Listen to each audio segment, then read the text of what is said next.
So let's build a smart fan using a microcontroller.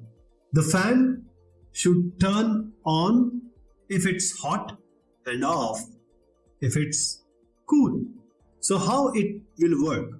A temperature sensor measures the room temperature. The microcontroller reads the sensor data. If the temperature is above 30 degrees centigrade, it turns the fan on.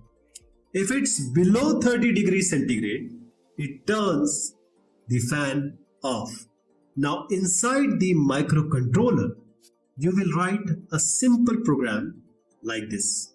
That is, if the temperature is higher than 30 degree, we will turn the fan on, or else we will turn the fan off.